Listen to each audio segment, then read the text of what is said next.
Hello students, today we are going to explain the physics topic, that is motion and time. So we all know that without motion we cannot do any work. Motion is the common experience in our day-to-day life. If you want to play, if you want to run, jump or to do any work, we need to move from one place to another place. That is nothing but it is motion. So how can we define the motion? We'll see now. Motion means we are going to define that any object or any body, if it is changing in its position, with time with respect to its surroundings, it is called as motion. So any object or any body, if it is changing its position with time with its surroundings, then it is called that an object is in motion. Next, rest. We'll define rest. So what is rest? If an object or any body, if it is not changing in its position, no change in its position,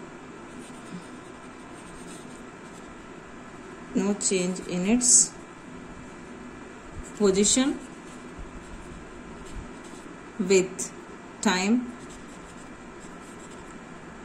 with its surroundings,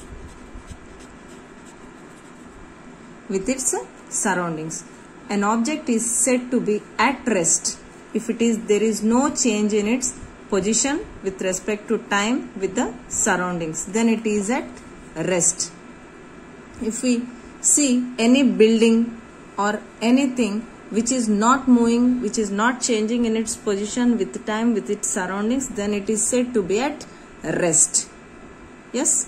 Next, so these both of them are relative to each other. Motion and time, motion and rest, they are relative to each other.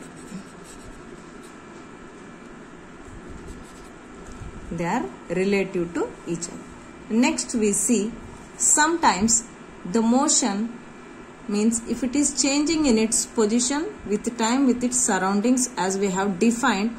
So there are motion where if it is moving with equal distance in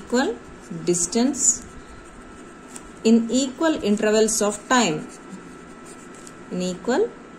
time intervals,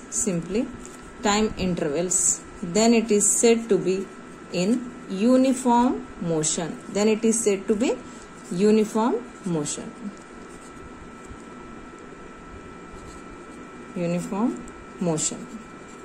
So how can we define uniform motion?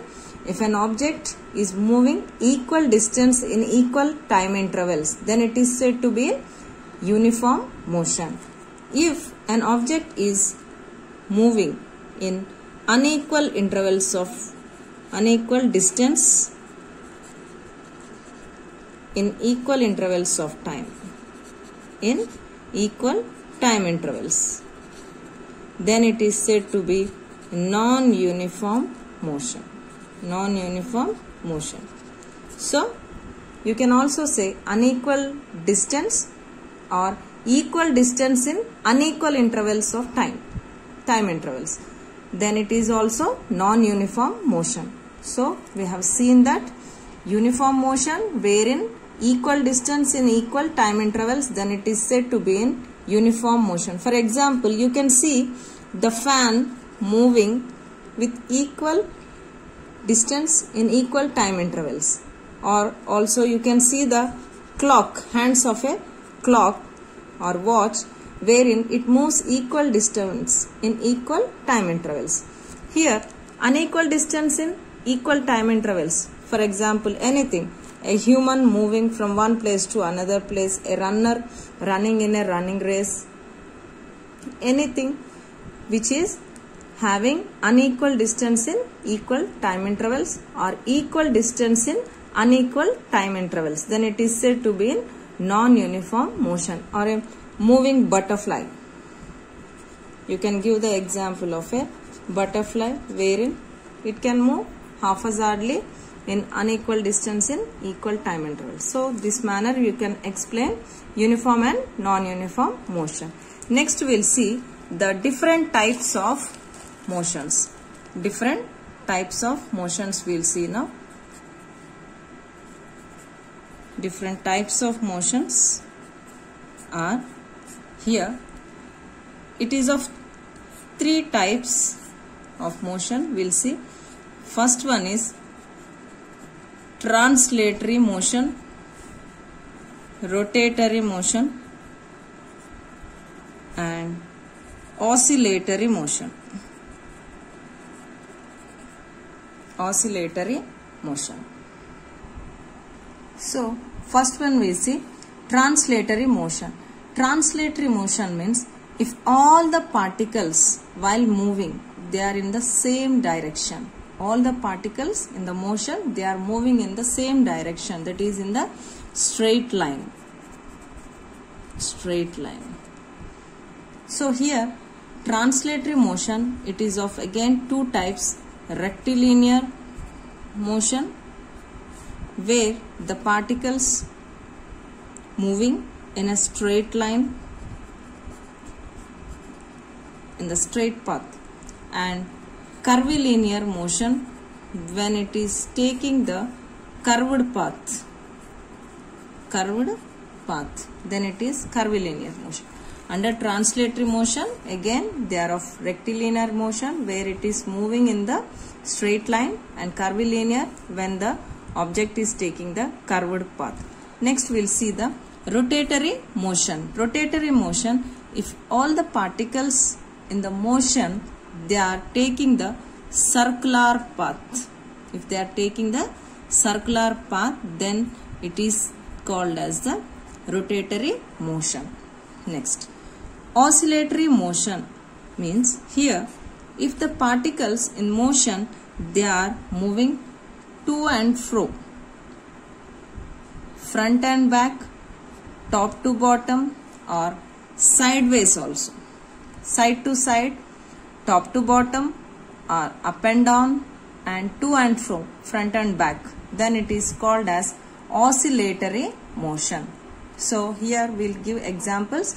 Translatory motion, if a vehicle is moving on the road, or you can give the example of a train moving in a straight line, and wherever there is a curve it takes a curved path. So you can give the example for translation.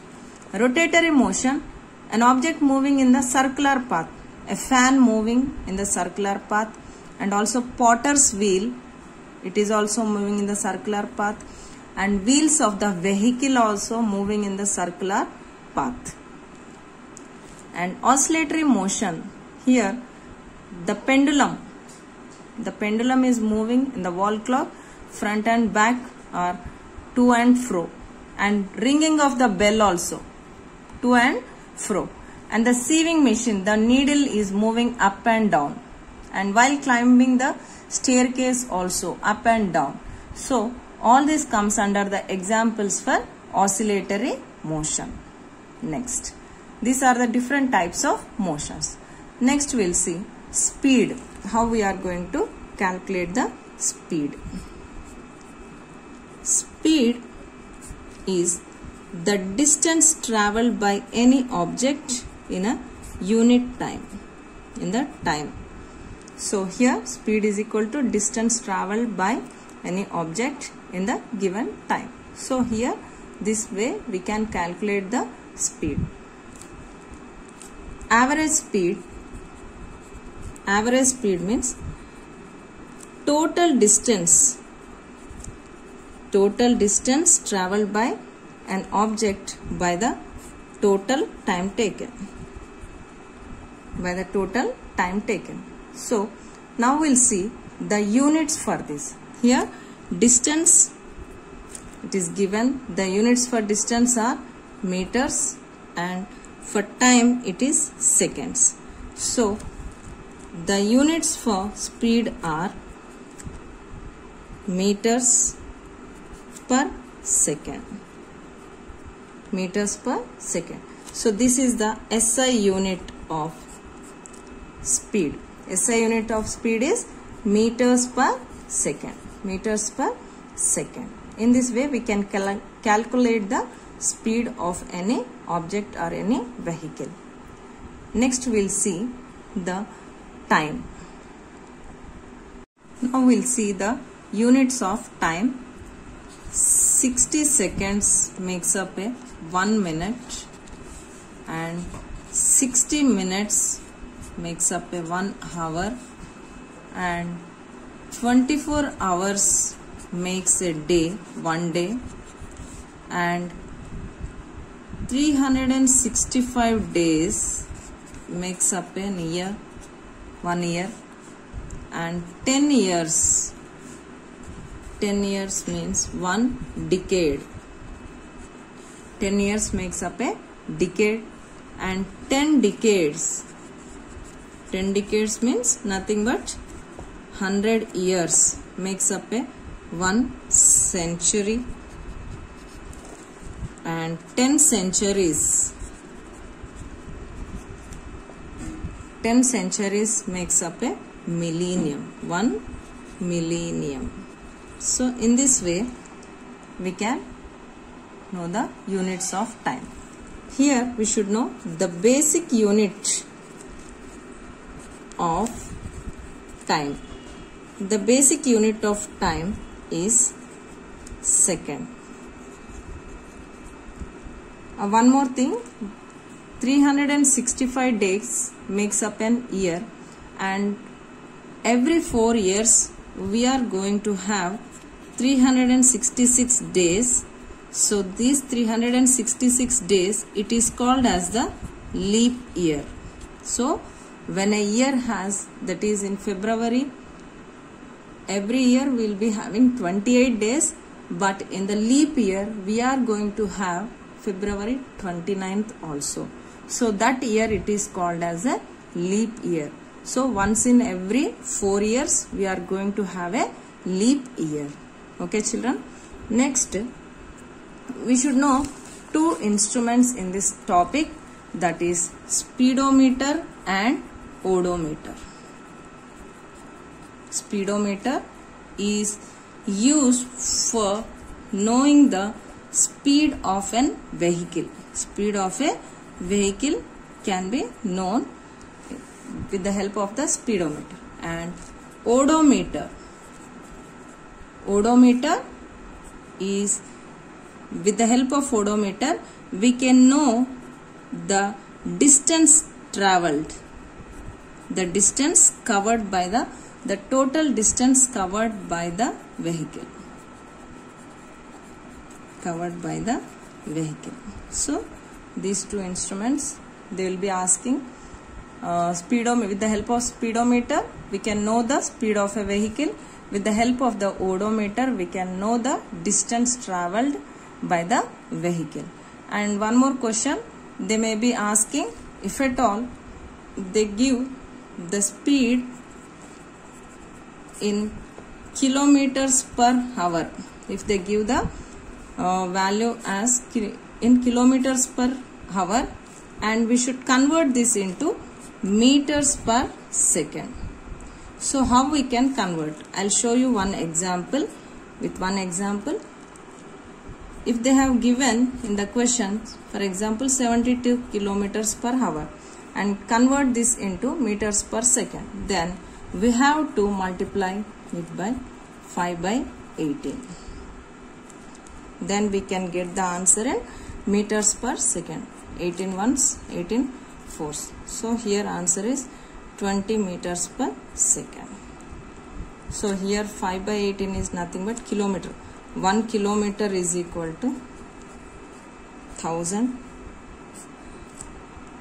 1 hour is equal to 3600 seconds. So like this, when we cancel this, we are going to get like. So in this manner we have to calculate. Okay children, Keep watching for next videos. Thank you, and please do like, share and subscribe for further videos. Thank you.